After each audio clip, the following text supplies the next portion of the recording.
This is NZDJPY on the daily chart, specifically from 2019 to early 2020.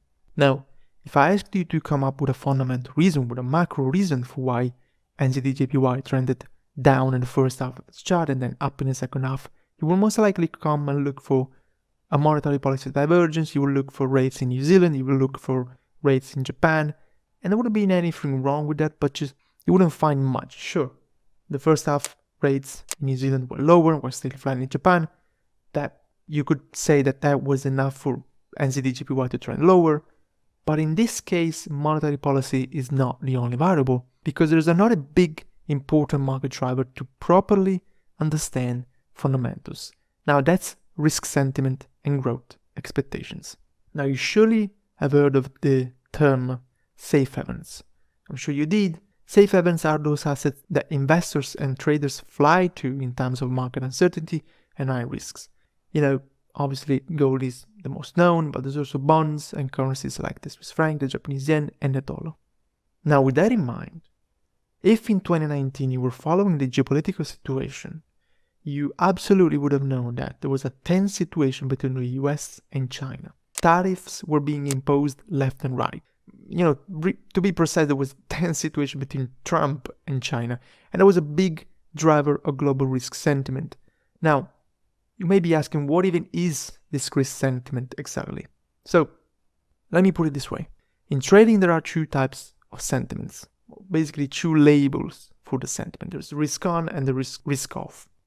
These two terms, these two labels, help to explain how investors and traders are moving funds and making trading decisions based on their willingness to take risks or not. So a risk-on mood refers to traders' willingness to take riskier trades, so it's a positive risk sentiment.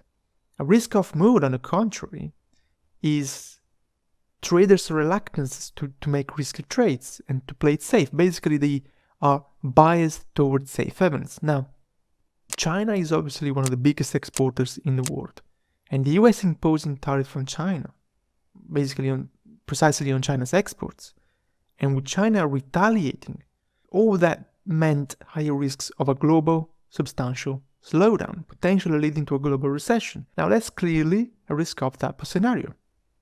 On the contrary, positive developments out of the relation between the US and China would of course be positive for risk sentiment. Perfect. Now with that in mind, let's take again NZDJPY. In other words, we're looking at a high beta currency, the New Zealand dollar, against a safe havens like the Japanese yen. Now, the New Zealand dollar along with the Australian dollar are also particularly affected by this specific story about China and the US and tariffs, because they have close relations with China, trade relations obviously. So anything that happens to China tends to have an effect on the Australian dollar and the New Zealand dollar too.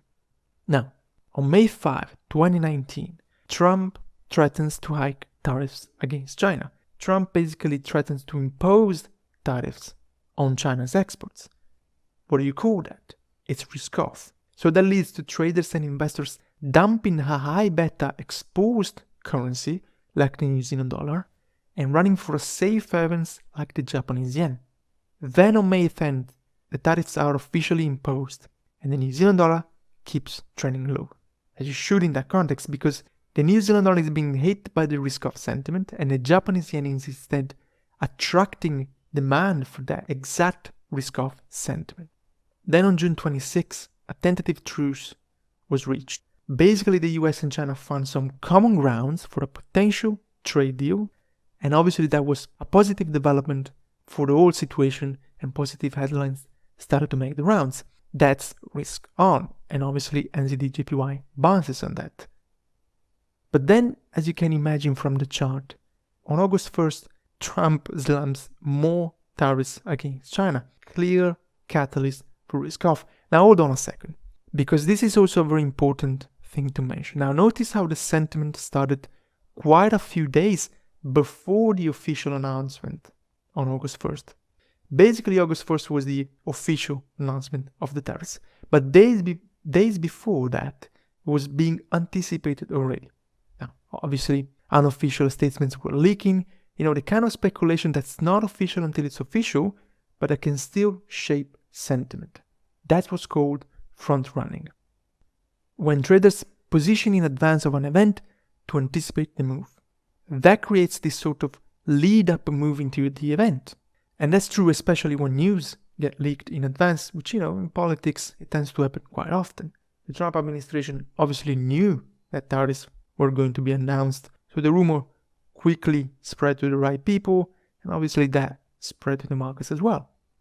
Anyway, right after the August 1st tariffs announcement, you can see how NZDJPY just got drilled for quite a while, of course. China was being hit with large tariffs. The New Zealand economy was also being affected by that. And the RBNZ, the New Zealand Central Bank, because of that, also started to cut rates more aggressively. That whole risk-off sentiment led to demand for safe havens, such as the Japanese yen, and a dumping of the New Zealand dollar because the context was completely against it. So that led to, obviously, quite a notable down move on the pair. Now think about this. Wouldn't it have been useful to know that you should have avoided deep buying NZDJPY because of what was going on fundamentally in that specific period? And instead you should have actually looked for shorts. Well, that's fundamental analysis. It gives you direction for your trades. Now, you can see obviously that the second part of this chart clearly turns bullish. So you can imagine already how the news flows turned. And that's of course, on October 11, the US and China agreed on some principles for a trade deal. That was super positive for risk sentiment. On October 18, tariffs against China started to get reduced. Now that was a big deal. And then obviously after that, things unfolded, and on January 15, 2020, a trade deal was signed. Now again, think about it. Would have it been useful to know that context in that specific period, to know that from May 2019 to October 2019 you should have shorted NZDJPY or longed the Japanese yen anywhere else? Why? Because Trump was messing with China, while instead you should have done the exact opposite from October 2019 up to early 2020, because Trump was actually sorting relations with China. Well, that's what understanding the fundamental context and the sentiment driving the market does. That way you can understand, so to speak, the path of least resistance to give you the direction in which the market is most likely to trend to. And then we can either position with longer term swings, or we can drill into lower time frames and find triggers only in the direction of the macro context to give us that extra edge. That creates consistency. And that allows you to trade in a way that's not just completely random with no idea what's really going on behind the charts.